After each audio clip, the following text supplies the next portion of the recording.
যুক্তরাষ্ট্রের ওয়াশিংটন অঙ্গরাজ্যে স্ত্রীকে হত্যার অভিযোগে গ্রেফতার হয়েছেন ভারতীয় সফটওয়্যার প্রকৌশলী অবিনাশ নার্নে। চাঞ্চল্যকর এই ঘটনায় স্ত্রীর মরদেহ উদ্ধারের প্রায় ৯ মাস পর তাঁর বিরুদ্ধে পরিকল্পিত হত্যার অভিযোগ আনা হয়েছে।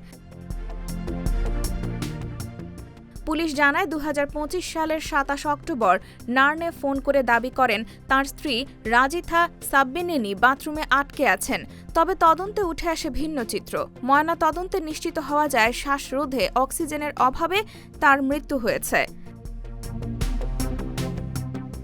তদন্তে আরও জানা যায় বিয়ের আগে থেকেই ভারতে থাকা এক নারীর সঙ্গে নার্নের গোপন সম্পর্ক ছিল এবং বিয়ের পরও সেই সম্পর্ক অব্যাহত ছিল। ঘটনার দিন প্রেমিকার সঙ্গে একাধিকবার কথা বলেন তিনি, এমনকি স্ত্রীর মরদেহের ছবিও পাঠান বলে অভিযোগ।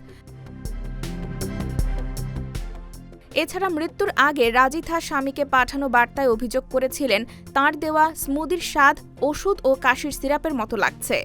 বর্তমানে নার্নের বিরুদ্ধে ফার্স্ট ডিগ্রি মার্ডারের অভিযোগ আনা হয়েছে। অভিযোগ প্রমাণিত হলে তাঁর যাবজ্জীবন কারাদণ্ড হতে পারে। IBTV USA, new York.